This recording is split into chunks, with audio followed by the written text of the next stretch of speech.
Hello, everybody, and welcome to the G4A show, as we are now called. This is episode 101, where the new era begins.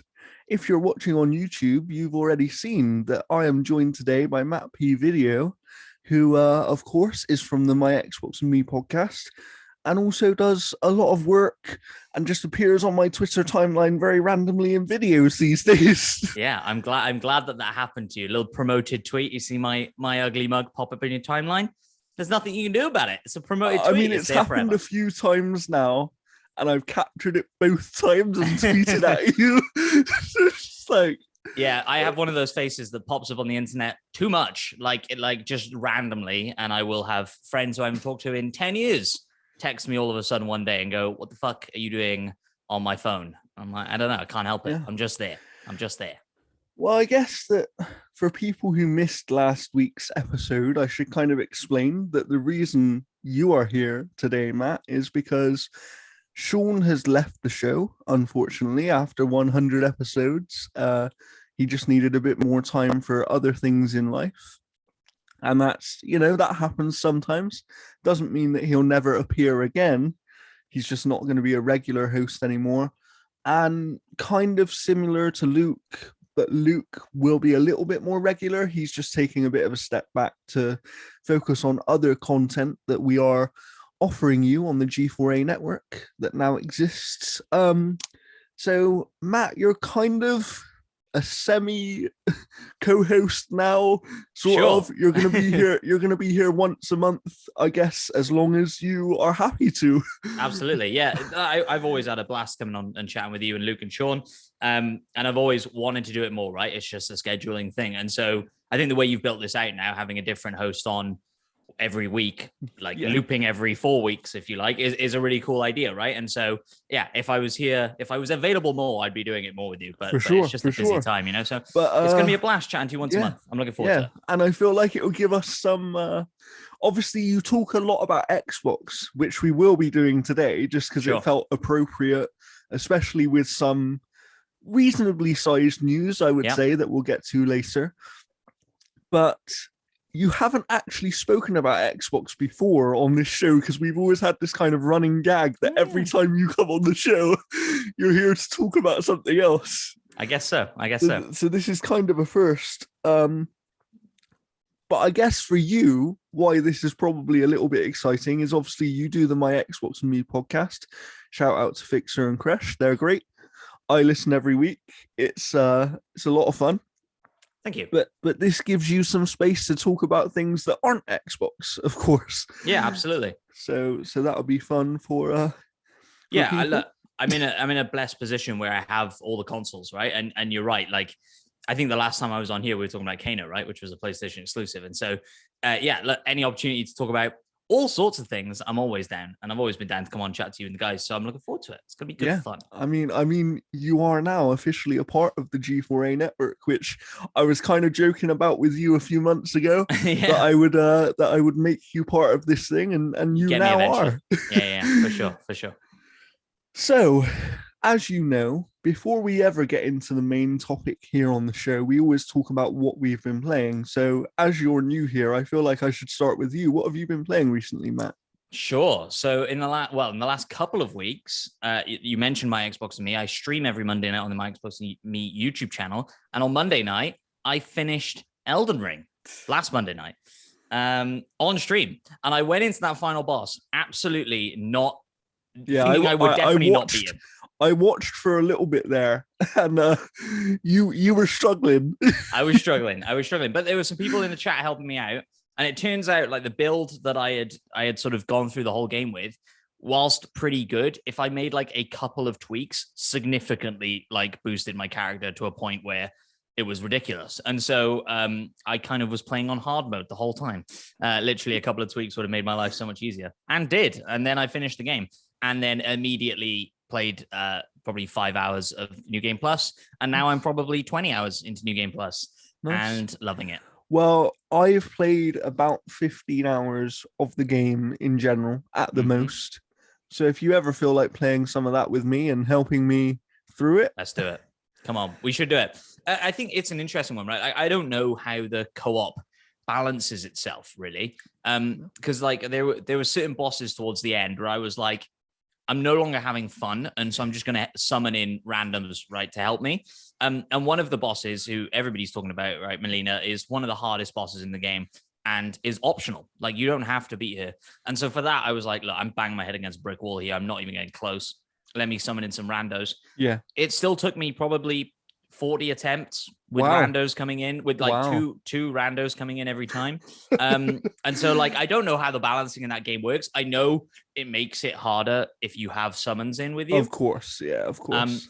But yeah, we should jump in. I don't know if you being 15 hours in and me being 150 hours in, if I would just walk through anybody like paper. I mean, let's find out. We should definitely arrange that, because I really want to play more of Elden Ring, because even in the short amount of time that I've played, in the grand scheme of that game, because obviously there's a lot of content in there. Sure. I can see just on a design level that this is one of the best things ever made. Like, they really perfected their formula here. And being able to take their formula into an open world and what that adds to their formula is kind of so refreshing in terms of, I don't think there's ever been an open world game quite like it. It's for sure. I mean, I think the easy comparison is it's the Breath of the Wild of Souls games, right? And it's so cliche to say that, but it really is, right? The thing that I loved about Zelda was that feeling of, I can literally go anywhere. Like, I can literally go to Ganon right now, 1 hour in if I wanted to, which is ridiculous. But also it's that discovery, right? Like I'm really on this adventure. I'm really getting more powerful. I'm really learning about this world. And that's the thing. And that's the thing about Elden Ring, right? Is like, you have that same sense of adventure, but then you have that little bit of terror inside, which 100%. Is like, I don't know what I'm coming up against next. And it could absolutely flatten me in one hit. It's kind of like, you just... And even like, when you feel it's powerful... It's a risk-reward situation. 100%. Even when you start to feel powerful, there will be times where you take something down and you're like, that was too easy.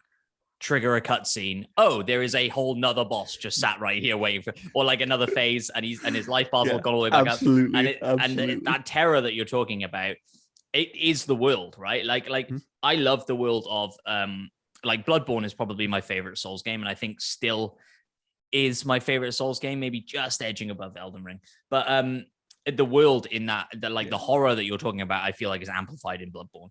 And it's one of the reasons I never actually played Bloodborne.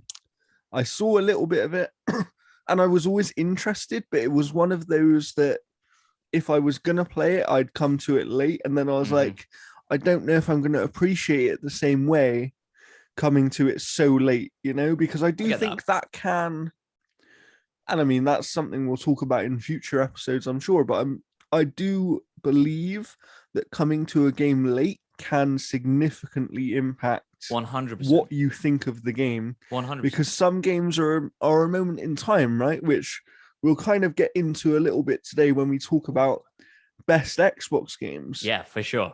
Because the best games ever, really, for any platform, are those games that are a moment in time and everyone's playing them, and if you don't play them at that time, you don't quite get the same experience, or they've aged, and it's kind of like, oh, but this doesn't seem that good, but it's like, but you're not playing it when it was good. That's the problem, And I think the opposite is true as well. Like, there are some games that you can come to in a different part in your life and they hit you in a different way, right? Absolutely. Like The Artful Escape is one for me. Like I know I played that when it came out, and so it's kind of leading into the point that you were talking about anyway. But like if I had played that before, when you were a different type of gamer, right? Exactly. It wouldn't have hit me in the same way. And like, I think that game a lot is about content creation and the world of the internet and all these things, right? In a very heavily metaphorical way. But I absolutely adored that because I'm so in that world. Whereas there's no reason that game couldn't have come out really in 2015, let's say 2014. It's not doing anything revolutionary, but with like you were in a different place as a gamer at the time, and so it hit me differently. Therefore, absolutely. No, I get that. Have you been playing anything else before we move on? I've been playing a few things. Yeah. So I'm trying to kind of knock out the backlog specifically of stuff that I know I is mean, sequel this is coming the for. year to do it, especially at Well, the moment. Sure, exactly. So I've started a Plague Tale Innocence in Lovely. preparation Great for the game. new Plague Tale. Great game. Yeah, I don't know if I'm as in love with it as everybody else seems to be. We need to discuss this game for a Let's minute as you brought it up, and it just. So I get that, and again, I think it does go back to that same point of sometimes when you hear a game hyped up for a while, right? When you've seen it hyped up by people, you go in with a different level of expectation than you would have if you had played it at launch. Mm-hmm. And that could be, I'm not saying it is, but that could be affecting where you sit on the game. Definitely. In terms of you could be looking at it as everyone's in love with this game and I'm not quite seeing why.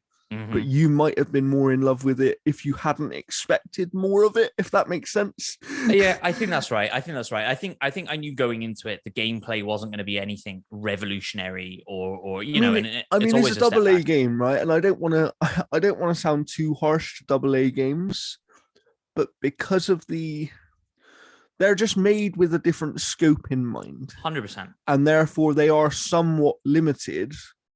But I always look at it as when I'm judging a double A game, I have to judge it as a double A game. I have to not judge it against The Last of Us Part 2. Do you know what I mean? Yeah.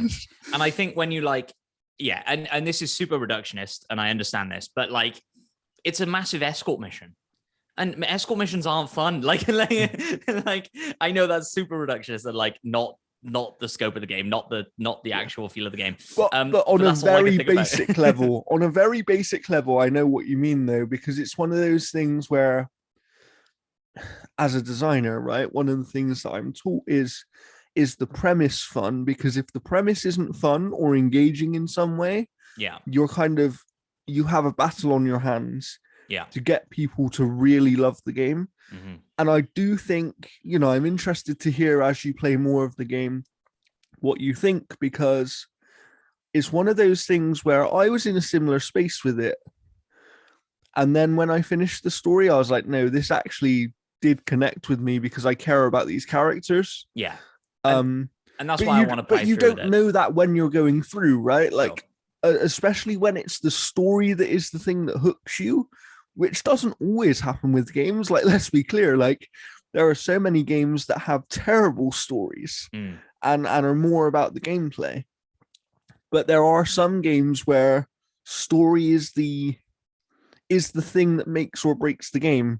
Yeah. Right? And I think that Plague Tale, especially in the first game, is one of those games where it comes down to, do you care about the characters by the end? Do you care about the story in this world? But it's one of those things as well where, and I think this is the hardest thing about story-driven games, is sometimes the player won't care until they've finished the game. And then they kind of look back of, now that I've seen where it ends, I get why it was this way 7 hours ago.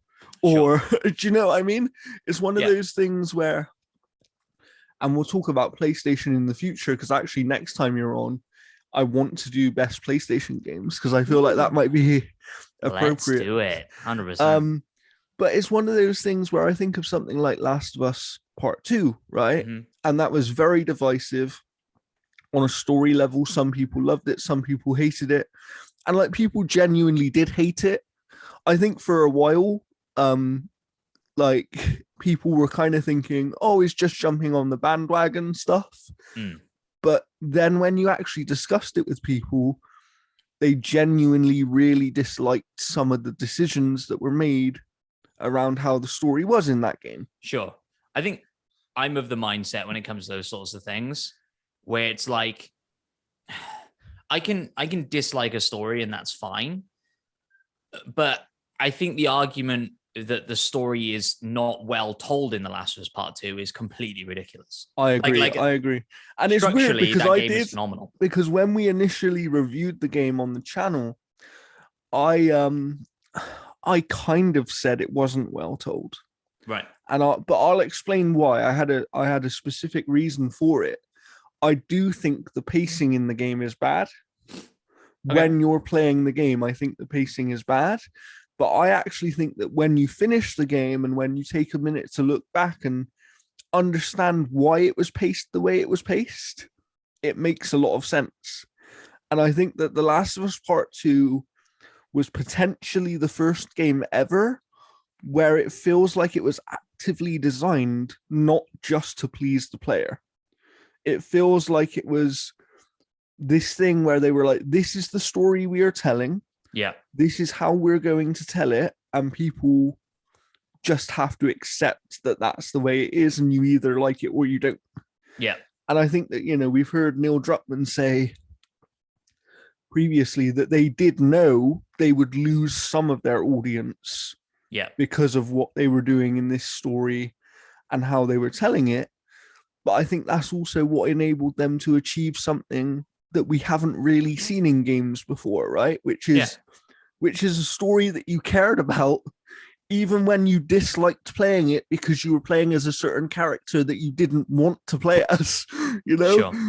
But I also clever. think that's a testament to how immersive that game is. Like how many times in a video game can you play as several different characters and not give a fuck about any of them because you're just swinging a sword or something? And you care about every single one by the end, right? Exactly. And you care enough to not like the thing the game is putting you through. And that means something, right? And so like bringing that back to what you were saying about pacing and bringing it back to Plague Tale is like, I feel like some of these like AA games often have like a really good core concept, really good story, whatever it is that they're doing that's unique to them, they're doing it well. And then it's like, oh, but we're building a video game. So put a stealth section in here and then put a gameplay thing in here and then da-da-da-da-da. And it's like, oh, now you're... They almost... And again, I don't want to be too negative on AA's because I actually think that's where some of the most creative stuff comes from. 100%. But I think that because they are limited in terms of budget and scope and stuff like that, they're not able to take risks as much as other developers would be able to. Yeah. And therefore, even if they have an idea that they know is great, something like Hellblade with the voices in the head, right? And all that sort of stuff. The other game I've been playing that I was going to come on to. But yeah. And it's like that core idea and premise is amazing. And they execute it really, really well. But they almost don't go far enough with it. It's almost like they're not quite confident enough to make that the selling point of their game. And they try and do other things like combat that maybe doesn't feel right. And do you know what I mean? Or 100%. Some weird puzzle solving. Yeah, it's exactly what I was going to come on to and say, I finished Hellblade last week and I love that game, adore that game, and am so excited now for the sequel, like based on what they've shown off the sequel, which is very limited. But even just the fact that the sequel, she's throwing a spear, great. We have some variety. Do you know what combat, excites me about that sequel? And we will get to it because I actually do want to talk about the future of Xbox at the end. But it's the fact that we know they've gone bigger with it. Yeah. Because we know that Ninja Theory has been heavily invested into by Microsoft. Mm-hmm. They've expanded as a studio. And they've very clearly been given as much time as they need to execute on their vision of the game. It's Assassin's Creed 1 to Assassin's Creed 2, hopefully. Yeah, that's what I'm thinking. That I'm hoping, right? Like that's the leap that I'm hoping for. And the fact that, in that gameplay demo, I don't know how much of that is gameplay. Like Jeff Keighley was like, it's all gameplay. And I'm like, it looks like a quick time event. I don't know. I mean, I think it's one of those things, right? Where it's gameplay loosely because technically it is gameplay. Sure. Because it was a running part of the game. Yeah. And yes, it may have been quick time event-ish, as in there may have been some prompts there where it was like run along, pick up this spear, throw the spear, whatever. But that is still gameplay because you have entire games that are that kind of game. Yeah. So the thing that excites me about that gameplay demo most is there are other people. Yeah. She's talking to other people. She's calling people by their names. They've like expanded that world. And can we spoil Hellblade? Is that a thing that we're allowed to do? I feel like It's we been a can long at this time. point. It's been a while. If you haven't played Hellblade and you plan to, please kind of go away now for about I'll 5 minutes. I'll tap my head when we come back in. Watch the video version. When I tap my head again, we'll be out of spoiler territory. But the way that Hellblade 1 ends is exactly what you were saying. Like, oh, we have this combat system. Let's put a, quite frankly, laughable amount of combat at the end of this game that is ridiculous. And guess what? Not that fun. Even the way the game structures itself early on, it's like, we're going to give you 3 enemies at a time because that's really all of our combat system can handle. And then at the end of the game, it's like, here are 45 enemies. And it's just like, okay, well, you've just broken yourself. Fine, whatever. But the way that game ends with Senua saying to the goddess of death, hell, whatever, I'll be your warrior. I'll help you bring in Ragnarok. And then in the new trailer, she is fighting side by side with all of the people she was fighting all the way through the first game and is fighting a giant. I'm like, oh, fuck yeah, we're bringing on Ragnarok. Like, she took that deal. And it's funny, and it's funny, right? Because that's one of those things where it's only people who played the first game. And spoilers over now, people. Just to be very clear, no more spoilers for Hellblade. But it's only people who played the first game that would understand what was going on in what we saw. And that is what makes a trailer like that more meaningful, right? Because 100%. when you see that in a showcase or anything like that, people will be like, oh, it looks pretty, it looks cool. It's probably one of the best looking games that we see on the horizon right now. And but for people who've never played the first, they're kind of like, but what is it? Because they still didn't really show us what it is. And that's exactly what I was like. And then last week I finished Hellblade 1, immediately watched the trailer for 2, and I'm like, oh shit, I get it. Here now we go. You get what it is. And maybe I'm reading way much too between the lines because that ending is ambiguous. And so maybe it's not the way they're taking this, but I goddamn hope it is. And, you know, as a last thing on Hellblade 2, because we will probably bring it up again later, but my one concern, if I was to pick one, is that in Ninja Theory getting so much more investment and growing as a studio, they may have so many ideas that they almost try to do too much. Sure. And I think that, you know, that's fine. I'm prepared to. It's kind of like I said to someone a few weeks ago. I'm not expecting the world from Ninja Theory in their first game since being owned by Microsoft. Do you know what I mean? 100%. But I am expecting to see at least a sign of where they're going to go. And I think that Hellblade 2 is going to be that, even if they don't get the execution perfect. And I think in the next, probably at some point in the next 6 months, we will see a headline that says, developer says Hellblade 2 is X amount of hours long. And everybody will go, that's too long. I have a feeling it'll be like 60 hours and I'll be like, fuck, I wanted it to be 15. It's funny because I'm one of these people, I'm kind of with you. I'm one of these people that any game up to 40 hours, I'm fine.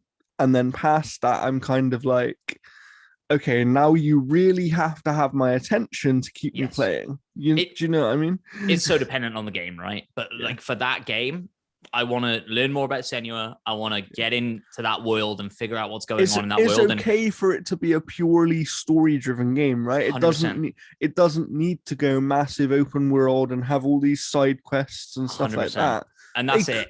They could do that if they wanted to, but it doesn't need to do that. And I feel like with some games they go open world because they think that that's what you need to do these days. Yes, ticking a box. And that's just not really what it is. We'll talk about that more in the future. Anything else before I tell you what I've been playing?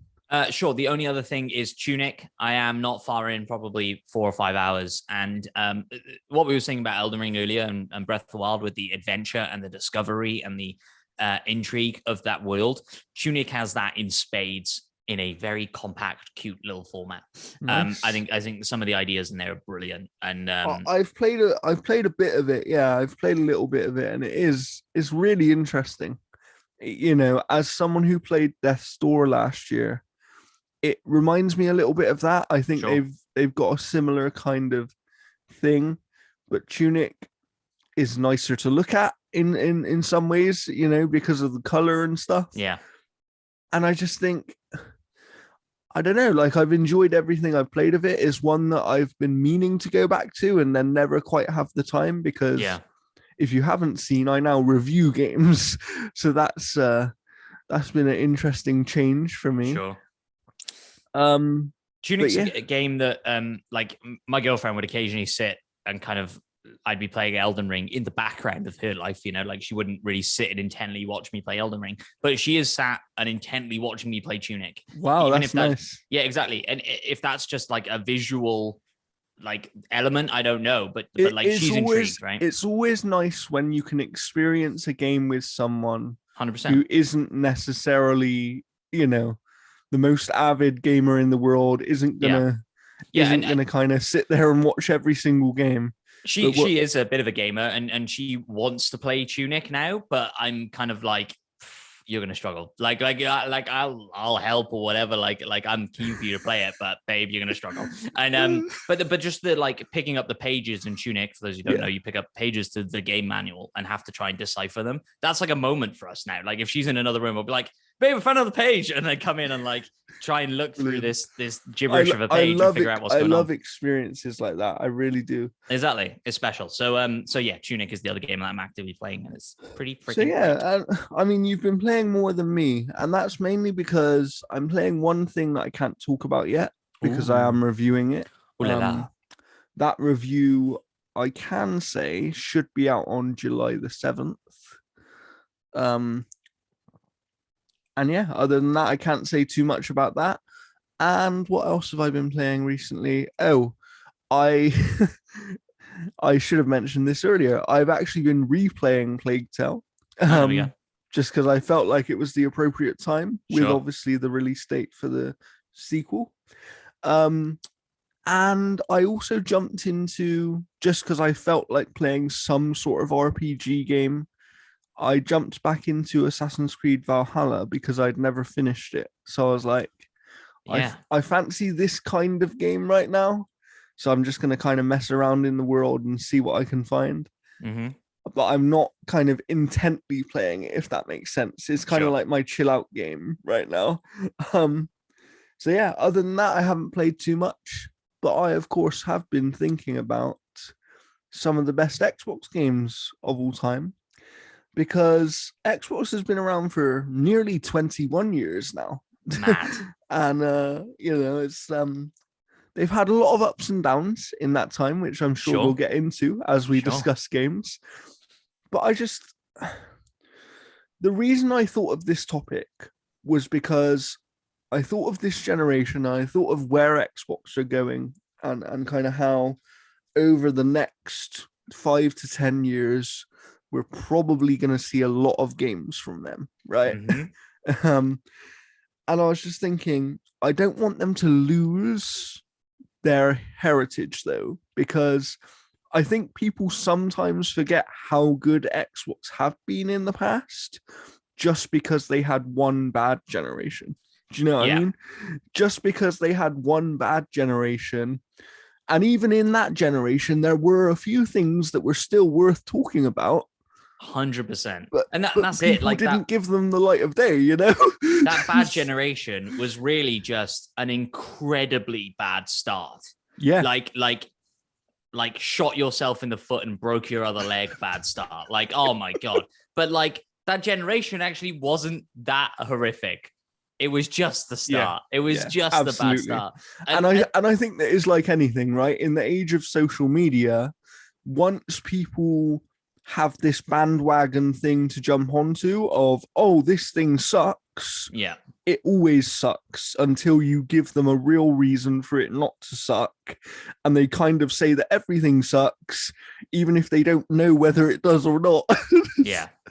And you get things that are good that are pulled into that. You know, one of the games that I will start with, I guess, this is a second party game, but even still, I wanted to shout it out because I think it's worth shouting out second party games. And that is Sunset Overdrive. Yeah, it's on my list. You know, Insomniac, published by Xbox. Obviously, Insomniac is now owned by Sony. But Insomniac did a really good job with Sunset. Like it was a fun game to play. And above all else, that's all that really matters.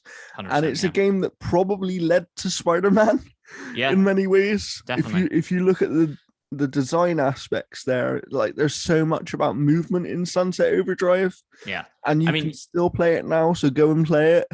oh my god, so good. If they did like a full remake of Sunset or just a Sunset 2, like Xbox own the IP now. Give it to somebody. You have Yeah. enough studios. Give it to somebody. I like and maybe there's nobody good enough. I don't know. But like you see the DNA of Spider-Man in there. You see the DNA of Ratchet. Absolutely. You even And see that Tony and that Hawk. was one Like, of those games, I think the reason is worth shouting out, because we'll get on to kind of Xbox 360 games and stuff like that as well. But that during the Xbox One generation, they had a lot of good kind of second party stuff, you know, both Ori games that I would still consider. Yes, they are other places now, yeah, yeah, but they are Xbox games. Xbox own that IP. They funded the game. They yeah, published the game. It's their game. I would say those are great games. Do you know what I mean? yeah, yeah, for sure. They struggled in a first party sense in many ways. They had a couple of good Gears games in there that people did really like, and obviously Forza, as you would expect. Of course. Um, but other than that, they did struggle in a first party sense, right?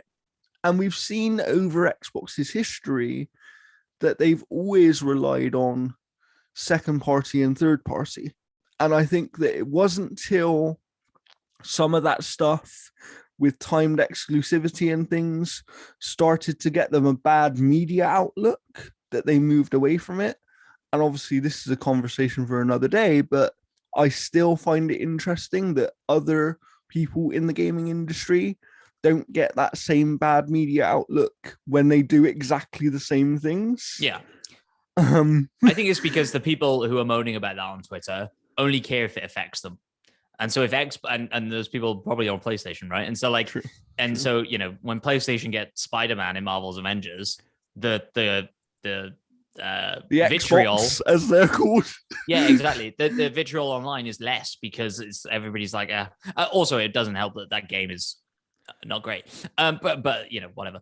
I think it is interesting. Like I'm finding myself now, and I'm sure we'll talk more about this later, of like, why do I buy a game on PlayStation anymore? Like I'm booting up my Xbox every single day to play something on Game Pass. And so if the game's coming to both consoles and it's not on Game Pass, I'm just going to get it on Xbox. Like, yeah, because until God of War, until Spider-Man. That's almost become your de facto main console now, 100%. right? Because you're playing on it so much. I dusted the house the other week and was stunned at how much dust my DualSense had on it. Like insane. like what am I playing on that thing? I don't know. Let's talk about some more of these great Xbox games of the past. Sure. Because I do think with this generation, especially, which we'll get into at the end, there are going to be people that are jumping into the Xbox ecosystem for the very first time, right? And there are going to be people that get Game Pass. And this is kind of, I want this episode to kind of be like, oh, if you've never played these games and you can and you're someone who is able to appreciate older games, sure, some of these games really are still worth playing. Yeah. So go and play them. So yeah, what else have you got in your notes there? Well, bouncing off of what you just said, if you're you can appreciate an old game and the kind of older mechanics and ideas don't get you down too much. Fable 2 is definitely in there. Fable 2 was on my list. Yeah, Fable 2 is a masterpiece, and I booted it up not too long ago because I thought this is a game that Emma's gonna love. It helps that you get a dog companion very early on in that game, and it's just a brilliant RPG. Probably I would say like my first real RPG that I really got into. The idea that you can sort of buy any building basically that you see in that game, that you can marry any person that you see in that game, that you can have kids and really impact that world. In a way that just wasn't done a lot back then at the time. Yeah, and this is one of the funny things, right? It goes back to what I was saying earlier about some games being that moment in time kind of thing, where I didn't even realize Fable 2's impact at the time, right? Because I didn't actually play it on release. But I do remember there being so much conversation around it that it was like, oh, okay, this game's big. Like it almost felt like another game that would have been on my list, which I think was crucial to Xbox ultimately getting to where they are today. And it's kind of a toss up between 1 and 2 in this series. 2 is probably the better game, but without 1, Xbox wouldn't exist, which is Halo, right? Yeah. So it's kind of like Fable 2 felt like Halo, and I don't mean in terms of the game itself, but in terms of the conversation at the time and how big Fable was in the gamer sphere. Yeah. For a little while there, it felt like the only game that I heard people talking about. Yeah. And that, when you have that, you know it's something special. And I think that, Fable 3 didn't go the way that people would have liked. But I think that that's why people have been crying out for a new Fable for so long, right? So if you're someone who's never played a Fable game, Fable 2 is the one that you should play. Like if you want to get some sort of idea for what the new Fable might be in the future, and obviously it's going to be very different because it is a different developer, but you would imagine they're going to take some of the core identity of what Fable is and translate it into that new game. So Fable 2 is definitely still worth playing, I would say. 100%. And I believe if you obviously have a Series S or X, I think it has FPS boost, if I remember correctly. I believe it does. I'll be honest, when I booted it up with Emma probably a month ago, because I was like, it had co-op. I remember it having co-op. The co-op is atrocious. The co-op is broken and terrible. But playing in co-op, it did not play well. I'll say that for free. But maybe in single player, it's fine and great and lovely. Yeah, for sure. There is another number 2 that I wanted to bring up. Not Halo 2? No. Okay. Gears 2. I had Gears 1 on mine. I think is a toss-up. Gears 2, again, to me, it comes back for it's kind of the moment in time thing. Where Gears 2 felt like the moment where the Gears franchise became a big thing. The first game was big, and, people very much enjoyed it, but I remember people waiting for Gears 2. Do you know what I mean? I remember people kind of craving that game. And for a franchise to do that at that time when there were so many games, and like in the 360 era, there were games releasing, all the time. And it was like a lot of them were similar as well. And Gears felt like something different at the time. Obviously, it's gone on to kind of maybe get a bit stale depending on who you are. Yeah. But it's like it back then as well. I think what people maybe don't realize if they've played the newer Gears games is back then people really cared about the story in these games. Like Gears, the original trilogy, had an amazing story. And that's why it was always talked about making it into a movie and all this kind of stuff, because it genuinely did have a really powerful story with characters that people cared about. Yeah, I'd say, Gears 2 is when that elevated. I think Gears 1 story is good, but it's nothing like insane. I would say it's the setup for the world, right? Gears 1 is the setup for the world. And what I think it did do at the time is there weren't a lot of serious adult games, like doing adult things from a visual standpoint of chainsawing a monster in half to like the story being like adult, right? That some of the other ones that spring to mind, like Max Payne and stuff like that, right? But even they're like campy as hell, right? And like way over the top. And so it felt like it cemented for me like Xbox as this serious. It was for a different age of gamer at the time, right? For sure. And I was way too young to be playing it, but hey, what you can do? like that and like BioShock and stuff like that. And I think of BioShock as an Xbox game because I played it on Xbox, right? I'm aware that's Well, not the this way it is went. the thing as well, right? So there's one that I think of as an Xbox game, and it isn't, even though they do own the franchise now, Sure. and it was a timed exclusive at the time. But I remember back in the 360 days, Oblivion, right? Because Yeah. Oblivion was a timed exclusive, obviously was meant to come out on launch day with the console, but they delayed it slightly. It was Bethesda's only delay ever, if I remember correctly. Up until Starfield. Well, yeah, but there's an interesting little parallel there, right? Of Yeah. the only time they've delayed a game is when they had some sort of input from Microsoft. So Hey. hopefully that turns out to be a good thing. Sure. But yeah, it's one of those things where it's like I think of at the time, to me, Oblivion was an Xbox game, right? Because it was nowhere else. Yeah. Other than PC, of course, like, but it was on no other console, and it felt like, oh, okay, this is an Xbox game, and it was one of the Xbox games in that first year because you couldn't play it anywhere else, right? Yeah. Yeah. It's kind of like I think they had one of the Call of Duty games back then as an exclusive for a little bit of time. I believe it would have been Call of Duty 3. Oh, right. Okay. So just before Call of Duty really started hitting that popular phase. I've got COD 4 on my list. Don't worry, we'll get to it in a bit. I think Oblivion definitely deserves to be in the list, right? And I think you're right. I definitely think of it as an Xbox game as well. I think it was really special. I do think it's one of those games that is more of the time, even more so than like a Fable 2, really, because Skyrim exists. And Absolutely. like Skyrim is just the step up in every single form. Now, if you've played 200 hours of Skyrim, and you're looking for more Skyrim, go back and play Oblivion. There's something there for you 100%. Yeah. I think if you're looking to jump into this franchise first, you're going to struggle.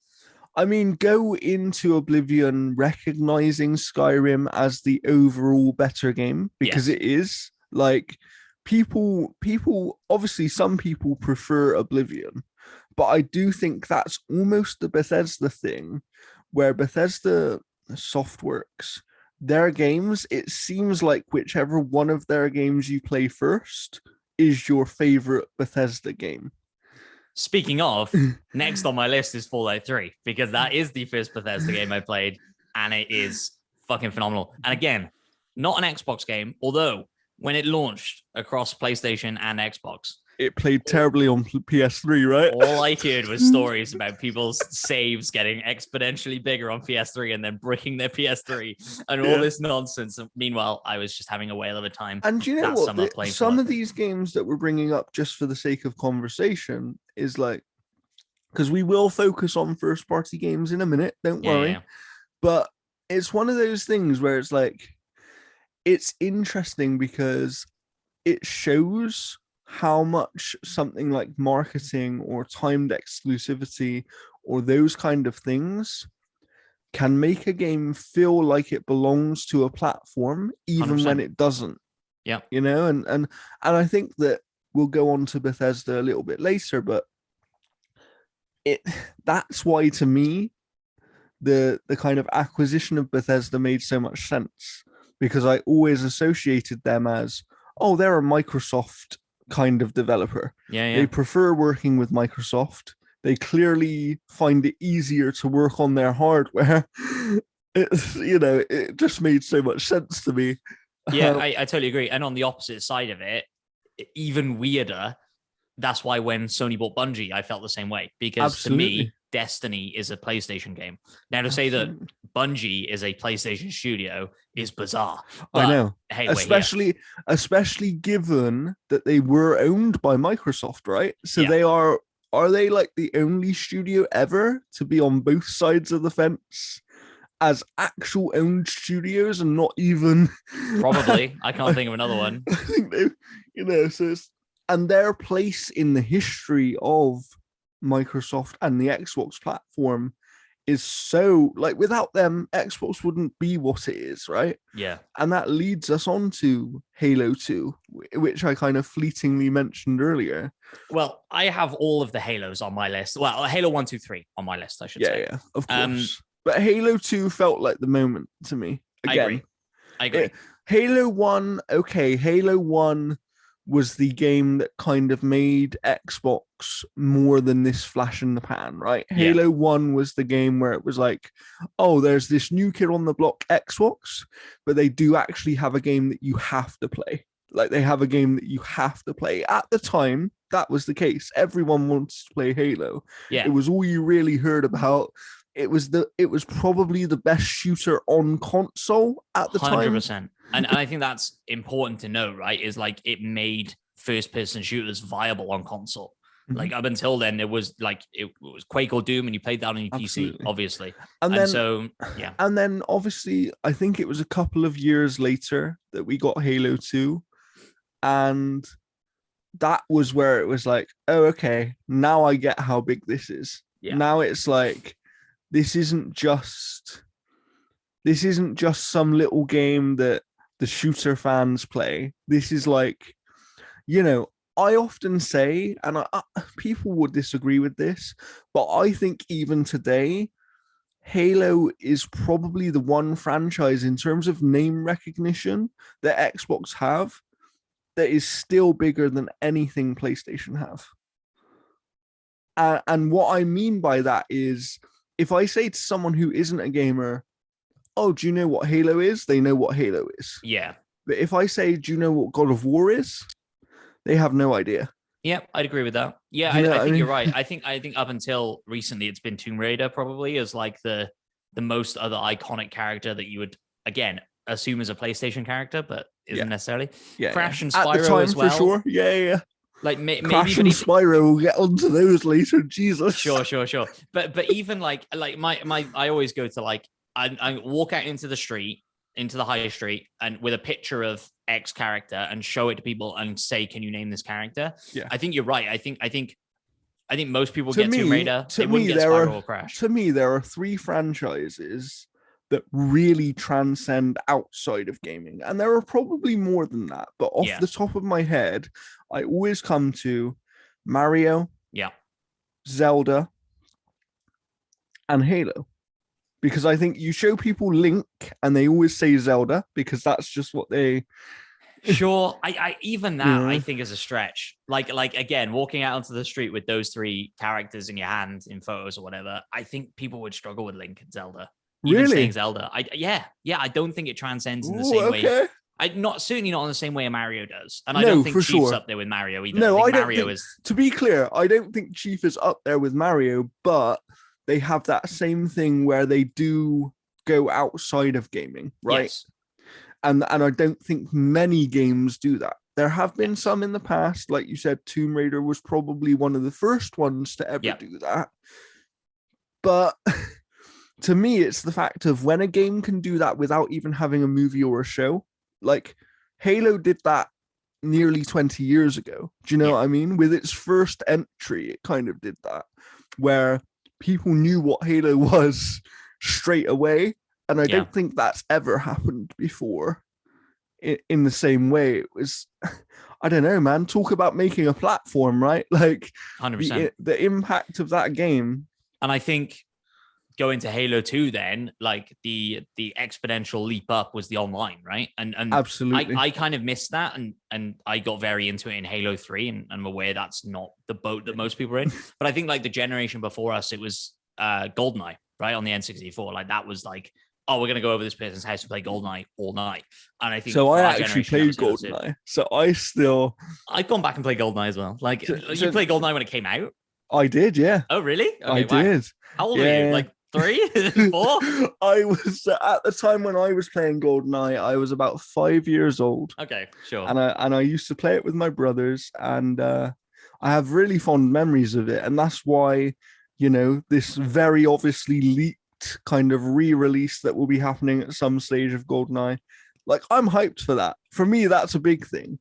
Sure. Because it's like, oh, okay. I get that it's not going to be for everyone, but I think it goes back to what you're saying, right? It's like every generation on any system has these kind of games that are just kind of transcendent and affect the whole platform.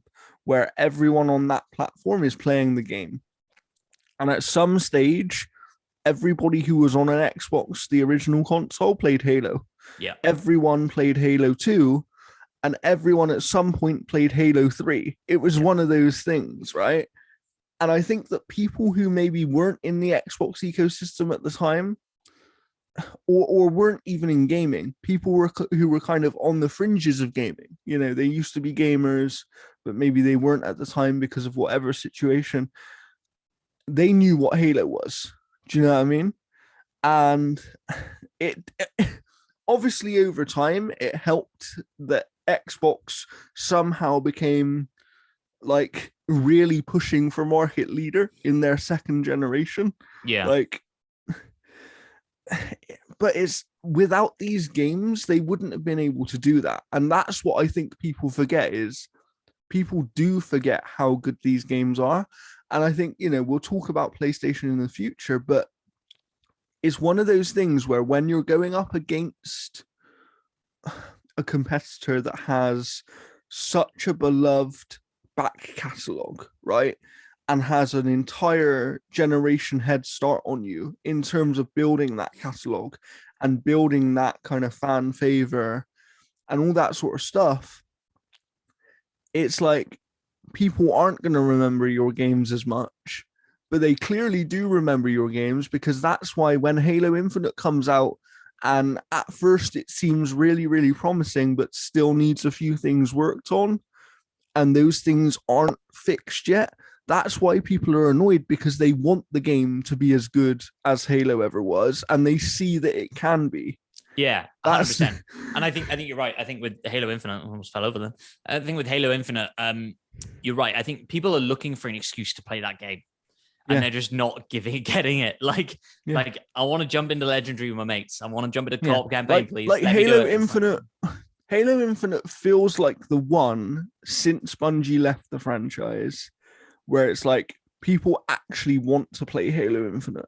Yeah. You know, Halo 4, people kind of played just because it was more Halo. Halo 5, again, people sort of played because it was like, okay, let's just see what this is. And Halo 5's online was great. Yeah. It just didn't carry through because we were in that world of battle royales becoming huge and PUBG just changing the game, and like these things revolutionizing the way that we played online games, versus Halo 5 very much feeling like an improvement on what it's always been.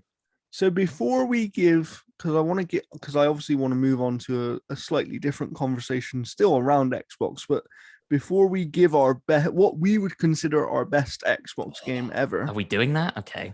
Yeah. I didn't think about that. Okay. And you have to limit it to first party only. Yeah. So there's that for you. I want to mention a couple more just because I feel like we haven't really mentioned them. Sure. Forza Horizon, the Forza Horizon series in general, but I think 4 or 5 you could pick. I know people go back and forth on those. Like some people prefer 4, some people prefer 5, but they are kind of 1A, 1B within that, you know. I think what's important there is that game is deeper, prettier than it ever needs to be. Like it could have just, it's more than a racing game, right? Yes, like this absolutely. is the thing I always say is it's more than a racing game, and I think that people who don't play it don't realize that. They see it and they think, oh, it's just another racing game, but actually you can progress through that game without ever racing other than the tutorial races, which is weird, right? You can do speed traps, you can do speed cameras, you can do stunt jumps.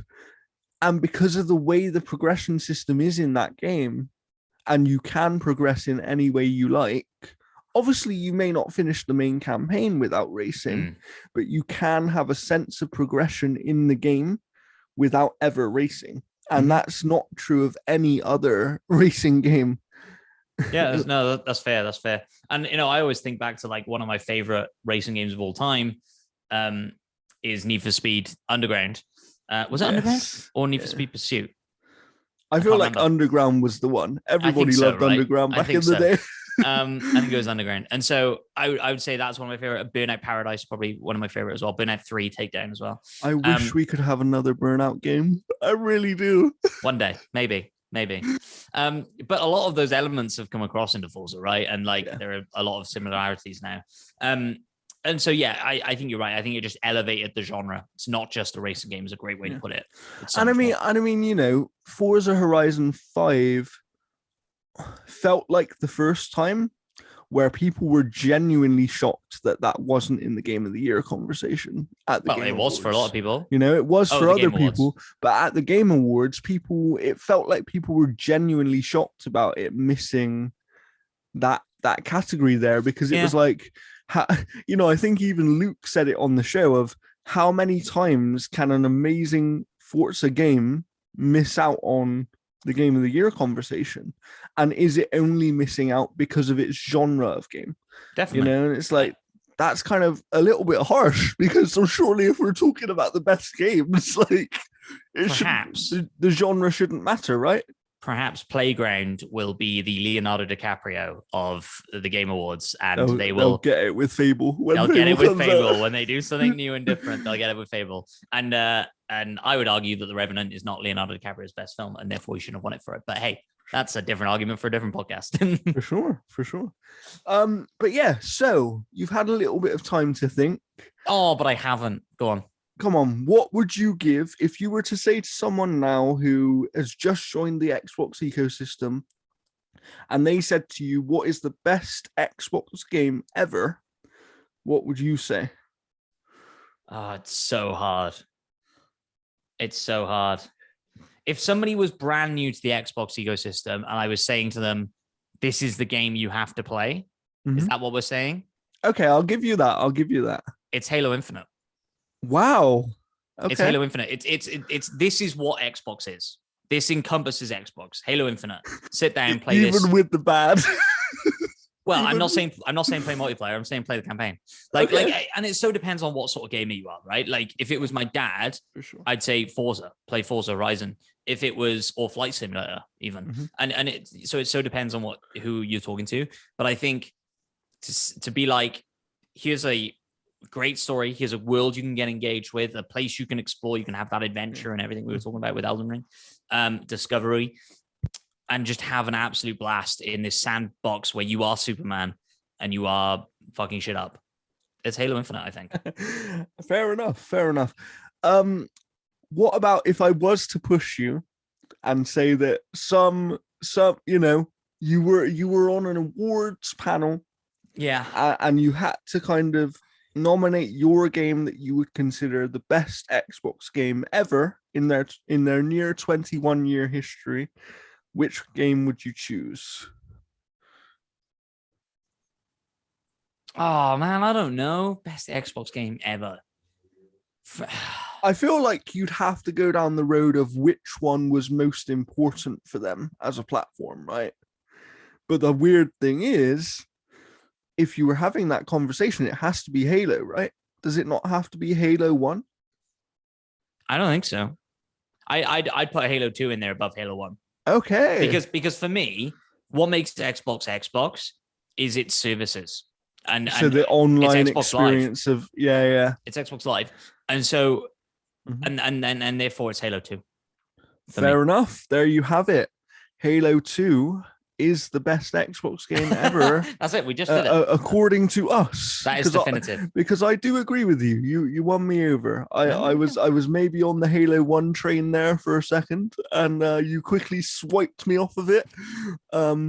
Look, there is no Halo 2 without Halo 1, right? And so it's true. It's always going to be in the conversation there. But I think the thing that sets it apart, the thing that made Xbox special and continues to make Xbox special, is its functionality online. Absolutely. Party chat, and we were talking about it on my Xbox and me the other week, like remembering when the dashboard switched and you had party chat all of a sudden and like all these features. I mean, it's funny, right? Because I've made, and this isn't a knock on PlayStation, because I love PlayStation as well. I love what they do. But I've made friends on Xbox that I've never met in real life, and they are genuine friends. Like we are friends. We now text, we message online, whatever. We don't just game. I've never done that on PlayStation or any other platform for that matter. And I think that goes to what you're saying about Xbox's services was what made them special, right? It was especially in the Xbox 360 generation because they had services that were unquestionably better than everybody else at the time. Yeah. And then as other, as PSN kind of caught up in terms of reliability and stuff, that it made it less of a selling point for them, right? And that's part of the reason that they struggled going into the Xbox One generation, because it was like, okay, you don't have that unique selling point anymore. You're not in the place where you have enough studios to create enough games for the games to be the selling point, because I've said about it before, they went into that Xbox One generation with 6 studios, 6 first party studios, which was, I believe, 10 less than Sony, near enough, which is a lot, right? When you think about 10 studios less. And just put it this way, you think about 6 studios, a game on average takes 3 to 4 years to make, if you're kind of not making it from the ground up.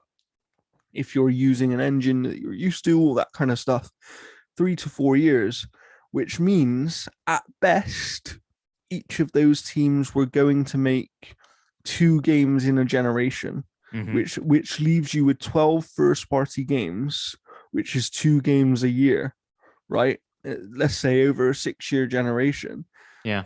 I believe Sony in that generation released something like 22 first party games, and it's like that made a difference. Yeah, right, for sure. But that goes into, Xbox have had loads of ups and downs. One day they just decided, let's do this thing called Game Pass, but they're not even, I don't even want to focus on Game Pass so much today. I want to focus on the future of their studios. Sure.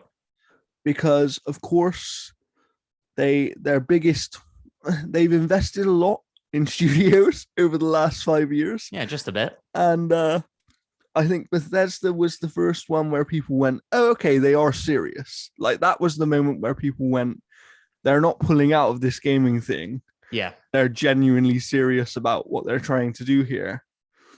And then we come on to Activision Blizzard earlier this year, and that announcement, wild. I feel that it's not done yet, and we'll talk about some news on it in a minute, because I actually think it's important news, not even just for the deal, but potentially for the entire industry. Yeah. And we'll explain why in a minute. But that deal felt like it changed the entire industry, because it felt like it made people go, not only again did people go, oh, okay, Xbox and Microsoft really aren't messing around anymore, but it made people go, I heard someone say that when they can spend that much money, they can kind of win whenever they want, because it's just like, if you're prepared to spend that much money, you can buy your way to first place. We've seen it in football, we've seen it in other sports, and people hate that, right? People do really dislike that. But at the same time, it's one of those things where it's like they had to do it. They had no choice. If they didn't, after the failure of last generation, or what is deemed a failure by the large majority, they didn't have the time to spend the next 6-7 years building studios. They didn't have the time to do that, because they needed something that was going to be, an instant talking point, even if not an instant success. And we've seen that, we're still waiting for games. They have been kind of decimated by delays this year, which is really annoying for people. I get all of that, but delays happen. They'll happen to anybody. Sony are going to have delays in future. Nintendo are going to have delays. It's like, delays happen.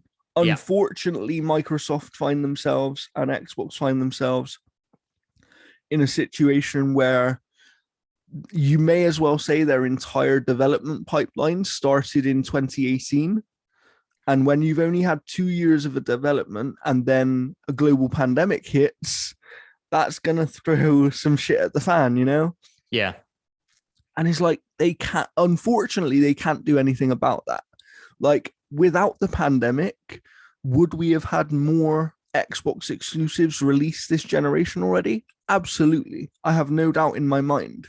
I think even something like Hellblade 2 would probably have been released by now if we hadn't have had a pandemic situation, because I've said it many times before, but it's like, even when I was kind of making games and stuff like that, it's one of those things where it was like, you would do a week's work, you would do a week's worth of work, but what you would accomplish in that week, was nothing compared to previously, just because of how things were impacted, having to download more data, having to wait for all these things to happen, right?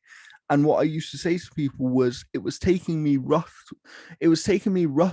3 weeks to do a week's worth of work. So it was taking me 3 times the amount of time.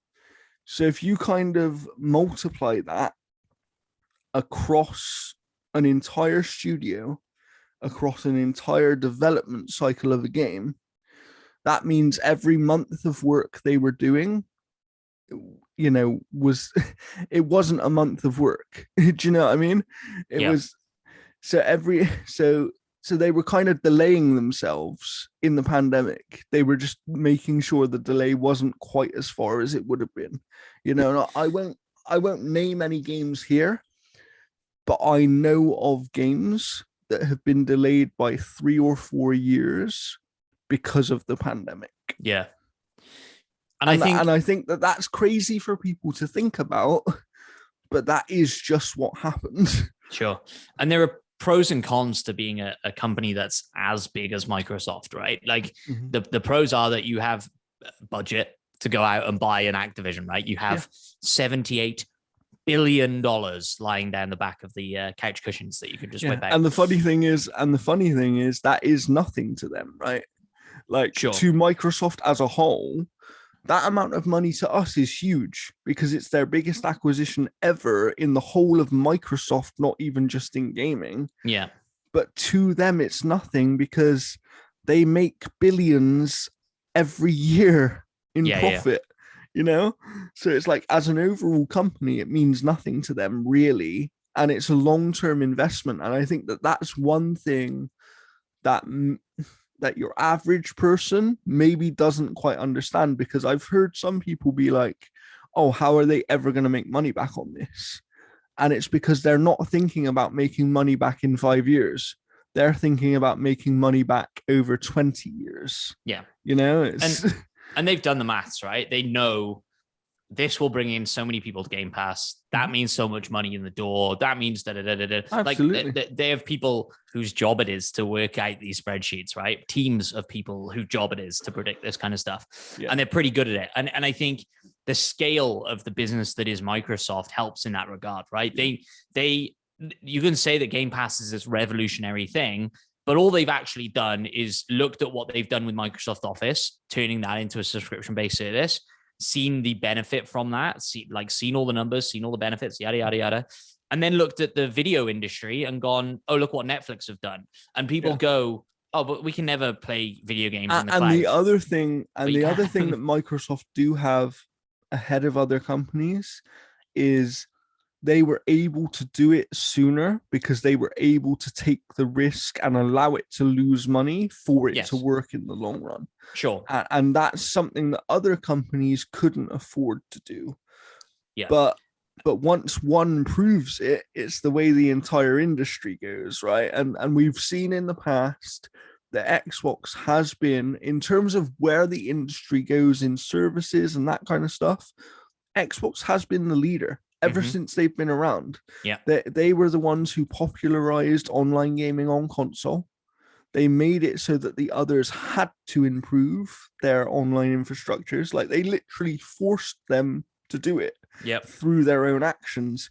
And some people, I've heard some kind of backlash on that of like, they shouldn't be able to force other companies to kind of have to do things in order to keep up. But it's like, competition is good, and Yes. companies trying to keep up with other companies is good.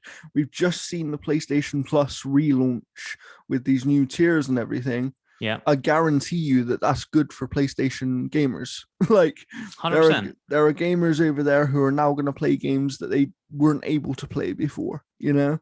So it's it breeds innovation, right? Like you say, like it's not fair for Sony to have to try and catch up or whatever, but that's a ridiculous statement, right? Because it's what is better for the consumer. The consumer is going to gravitate to whatever is better, more convenient, cheaper. And do you know what? And we can say anything we want about these evil corporations. I get that people always have that thing, right? But right now, for the most part, every single time that Microsoft make a decision around gaming, it seems like they're doing it for the right reasons. Sure. Do you know what I mean? Game Pass, everyone knows it's good for them. If it becomes this thing that has 50 million or more subscribers, they are making a shit ton of money and it's good for them. That doesn't mean it can't be good for the gamer at the same time. And I think that's what people lose sight of. Like even Netflix, I know that some people go up and down on Netflix, but Netflix is good. Like Netflix is good for your TV person, right? Yeah. Someone who wants to watch things all the time. They're never going to be without something to watch on Netflix. Okay, not all of it's going to be great, but that's okay, because the stuff that isn't great leads to other stuff that is great, because they are able to take the risk of making those things without needing the return. You know, one game I've been thinking about recently, and it's because they actually confirmed themselves that the game wouldn't exist without Game Pass, and that is Pentiment, which they revealed at their showcase. Yeah. The game by Josh Scheuer, who is the director of Fallout New Vegas, director and writer of that game. And it's like he's done this small little project with about 10 to 15 people, I believe. And it's like, that's something that, okay, maybe isn't going to sell a system, but could be one of those games that people play and sort of go, oh, actually, that was really good. But that game may never have existed if Game Pass didn't exist. Yeah. And I think that that's what people also, it's kind of too early in Game Pass's life cycle yet for people to understand that that's what will happen. It's the way I look at it. I think it introduces more people to the art side of video games, right? Like if in 3 years' time, Game Pass includes the new Call of Duty every year, which is probably likely. And you're a Call of Duty gamer, you now have Game Pass. You now might try Pentiment. See other things, yeah. And you're going to learn about 16th century French history or whatever that game is. I think that's what that game is about. It's a murder mystery set across 25 years. Okay.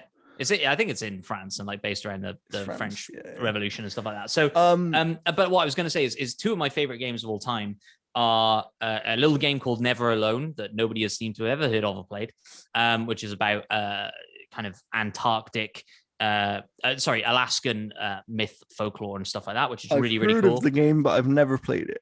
Play it; it's great. And Valiant Hearts, which is a World War I based game. Both of those games taught me about times in history and cultures that I'd never heard about or known about before.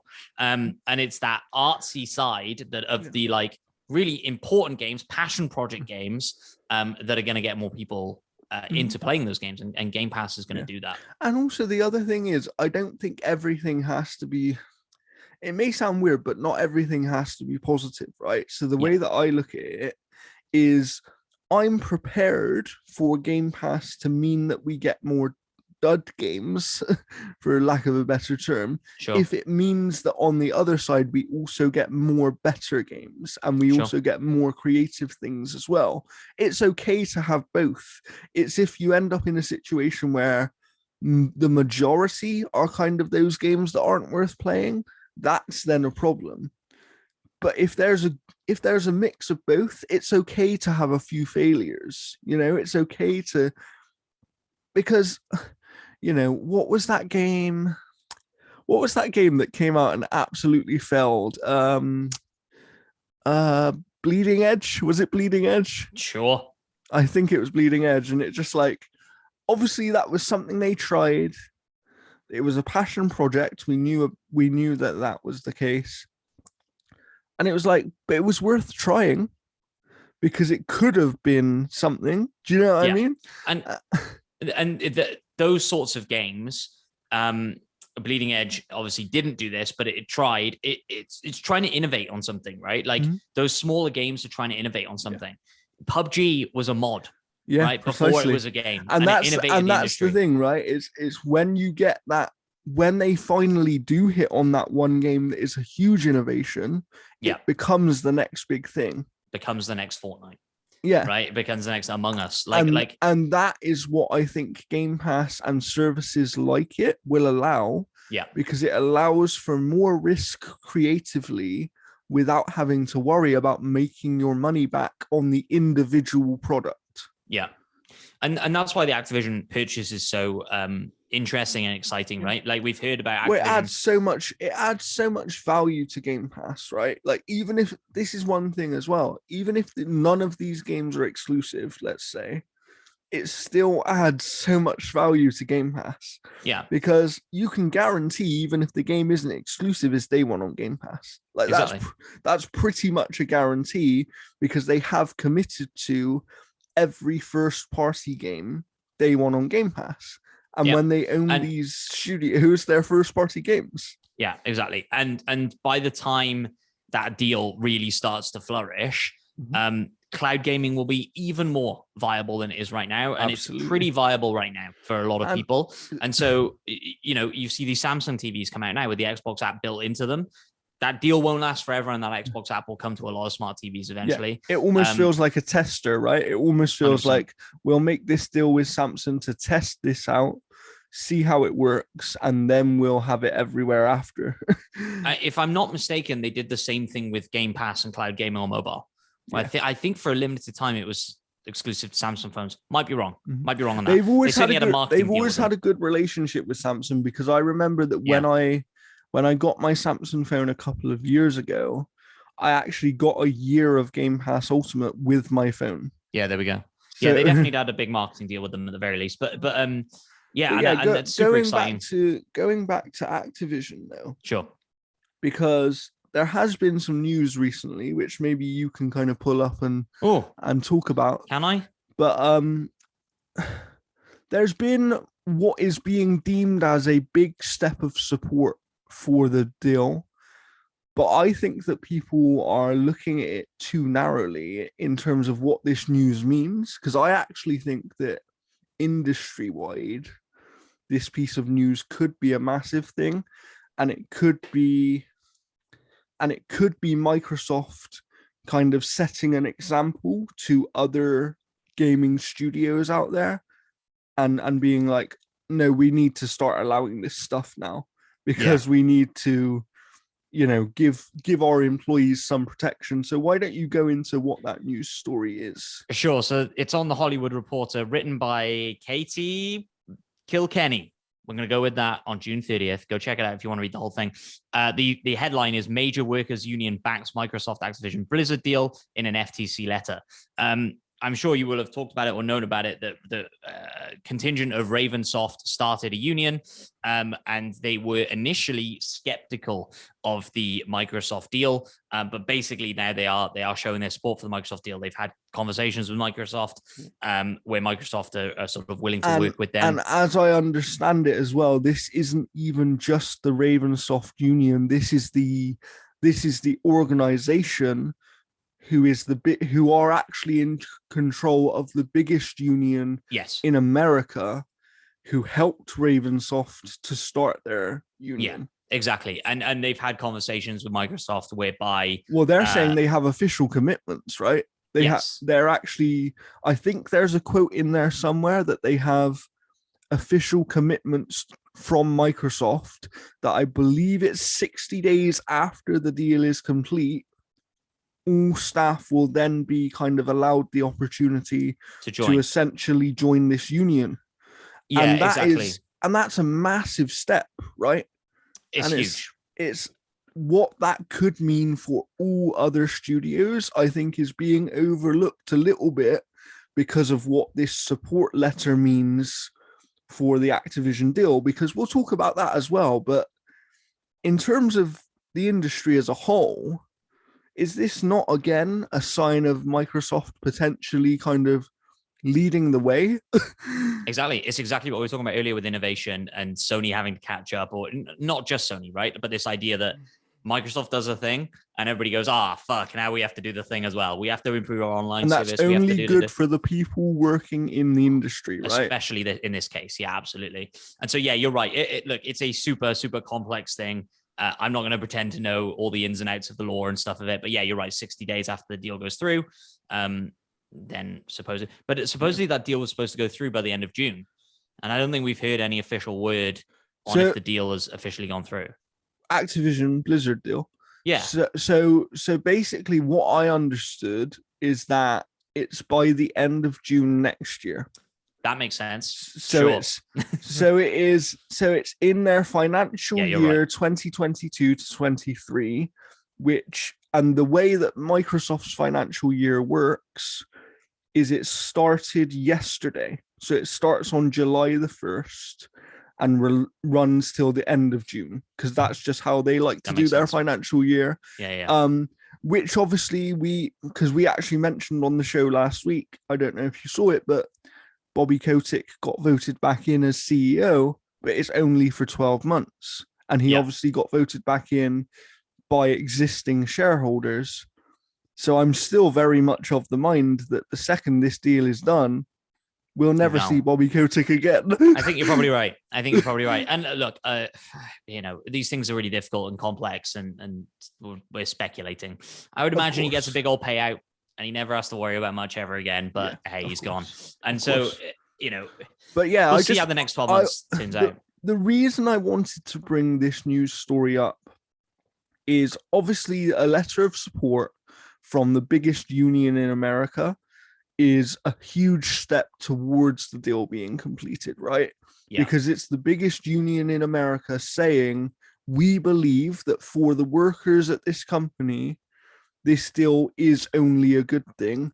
And even beyond that, they go as far to say that they actually believe that it's a good deal for the whole industry because of Microsoft's commitment to allowing the staff to unionize.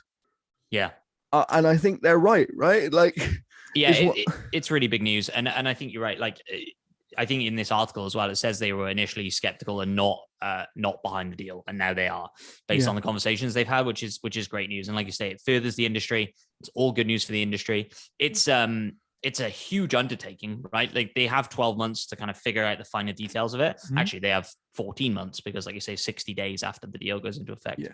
This goes into effect. But it's always nice to hear when a company makes a commitment to something like this, right? Sure. Because it sounds like they have made like an actual commitment. This isn't just words that they've had in conversation. Like, it sounds like some sort of official agreement between them and this labor union. And this labor union has filed official complaints and legal standings against Activision Blizzard for misconduct and stuff like that, right? So they're not it's not just word service. This is, and they're not doing it lightly, right? They're not supporting Microsoft lightly 100%. in terms of this deal. And that's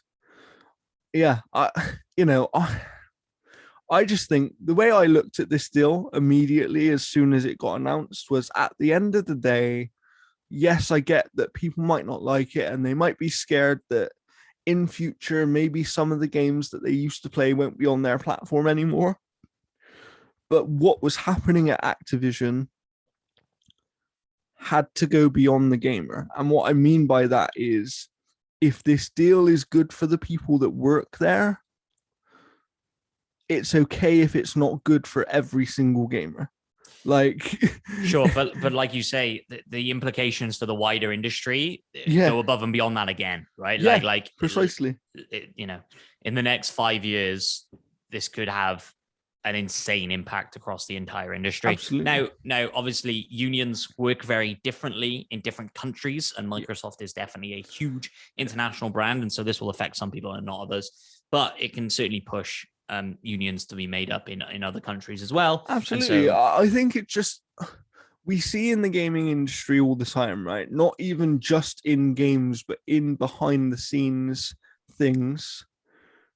Um, Studios and publishers follow other studios and publishers. So we've seen many studios recently adopt the 4-day working week yeah. thing. We've seen, is it Bungie that have adopted that you can work completely from home if you Oh, want really? to now?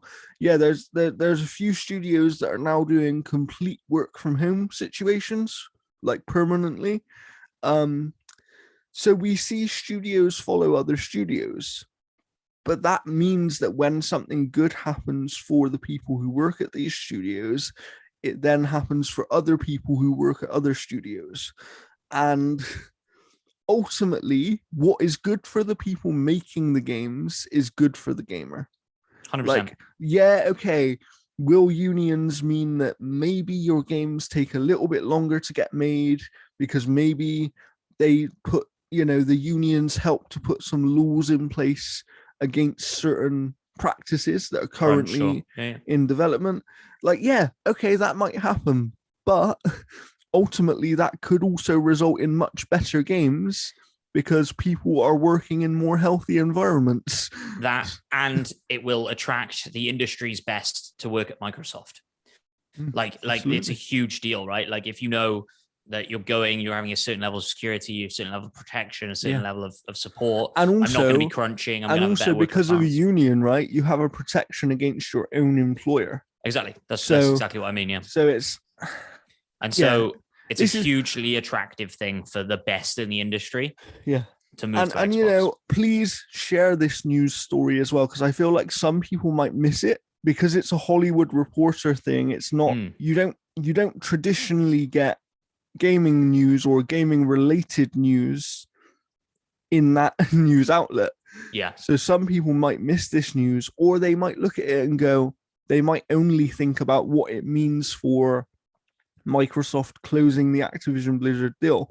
And obviously, what it means is huge because that's a massive stamp of support where now the FTC can't sort of sit there and go, at one time, there was a conversation of, is this actually good for the people who work at this company? Mm-hmm. And, there were senators kind of, part of their letter of appeal against the deal was that it wasn't good for the people who work there, which everyone thought was crazy anyway. Yeah. But you've now got a labor union saying that, yeah, we 100% believe that this is good for those people, and it is good for the wider gaming labor market, I think is how they put it, where they believe it's good for every single person who works in the industry because of how it's going to affect other studios. Yeah. And that's so important. And I don't want people to see this news and just go, oh, that just means it's easier for them to acquire Activision Blizzard now. Like, yes, it is, but it means so much more than that. Yeah. And also, I think it's worth pointing out, I don't think there's any way, shape, or form that even before this was a thing, that this gets taken down because it's a monopoly or like whatever. Like you look into what that actually means. And like I said, I'm no lawyer, so maybe I'm chatting shit. Yeah. But you look into what the monopoly actually In means and in stuff the like that. There's grand no way this was touching in it. it well, yeah. So as a quick note on that before we finish here, but I've spoken to a few people, and what they've basically said is that the only problem with the monopoly thing is organizations like the FTC can decide what it's a monopoly of. So, for example, they could turn around and say, this will create a monopoly on gaming subscription services because of the amount of content you have, if they wanted to.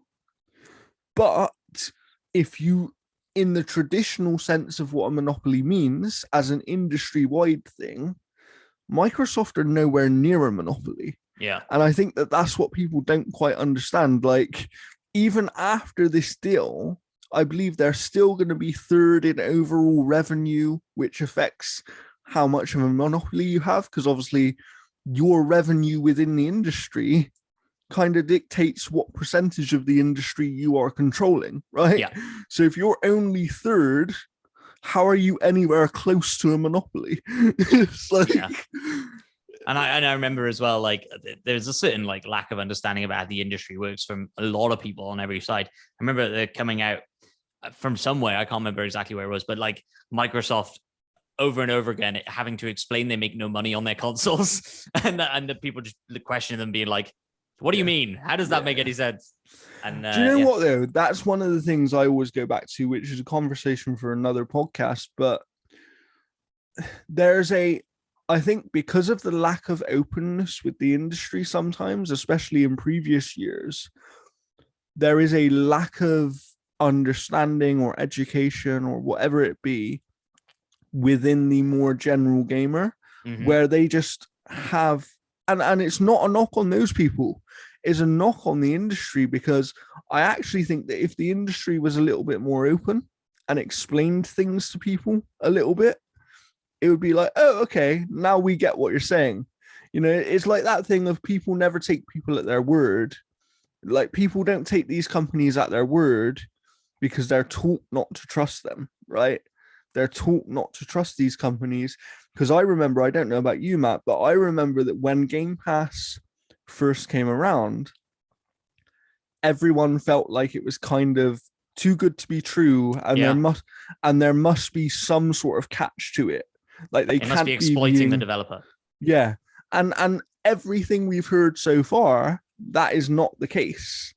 You know, it's so these things always happen. And I wish that, you know, in terms of the understanding level around these kind of industry things, I do wish there was a higher understanding, but I don't think that that's always the gamer to blame for that. No, you for know, sure. I think that sometimes it's the industry's lack of openness and the industry's need for secrecy over, like, why do you have to keep things secret? Like, not everything needs to be secret. Yeah, I get that you like your moments and all that sort of stuff, but practices and the way that certain things are don't have to be secret. It's the reason that people enjoy documentaries about these kind of things, is because they do genuinely want to learn.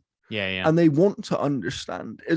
And there are even gamers who say, oh, but that doesn't matter. But it's like, when they then hear something, they're like, oh, okay, that makes sense. That, you know, it's like, how often do we hear about a delay for a game? But then when they show you and explain why it's been delayed, when some games are willing to do that, most of the time gamers turn around and go, oh, okay, we get it now, because they see it and they understand it. So openness is a good thing, as I've said before. But yeah, this has been our talk on Xbox. Obviously, we will talk much more Xbox in the future, including, I'm sure, at some point, an Xbox episode about their future, you know, just because they have so many things on the horizon now. And so it's a little bit scary, to be honest. Sure. It feels like we might be overwhelmed at some point, just because some of these things they're making, it feels like so here's a good place to end it, actually. I saw a quote from Matt Booty a few weeks ago. Matt Booty, if you don't know, is the head of Xbox Game Studios.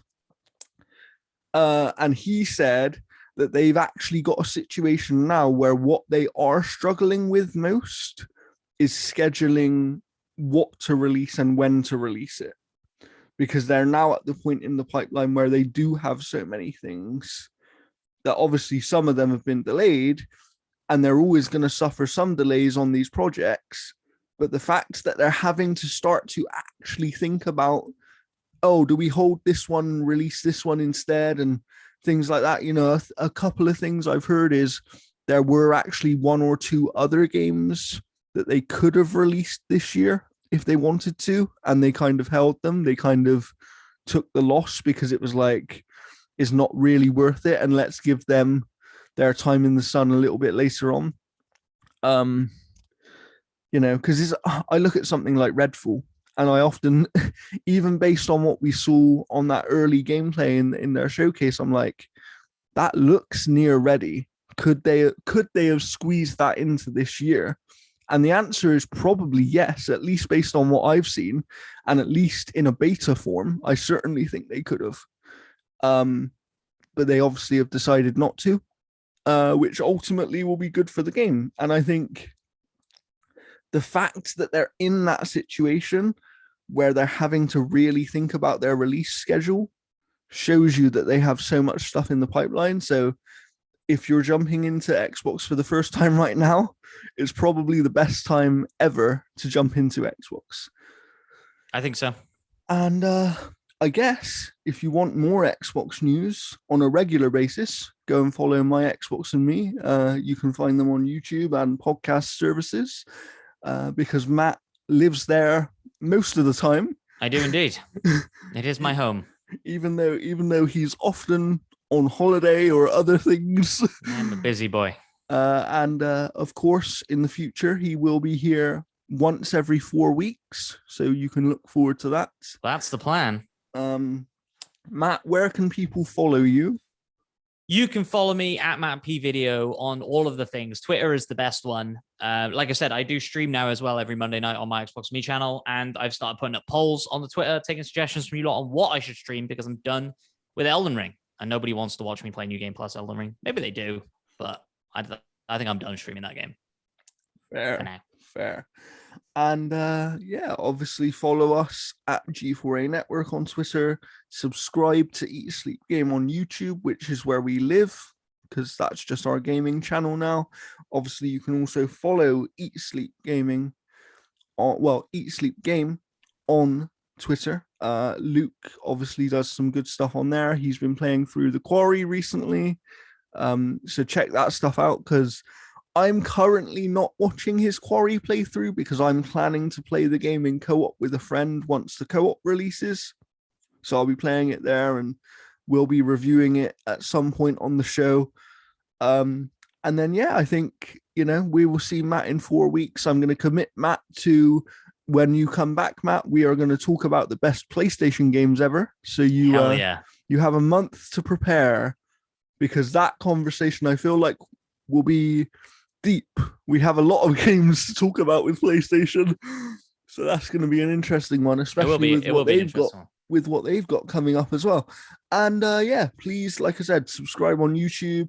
Also, give us a rating on Spotify, because people tend not to do that, because I think people maybe don't realize you can rate on Spotify now.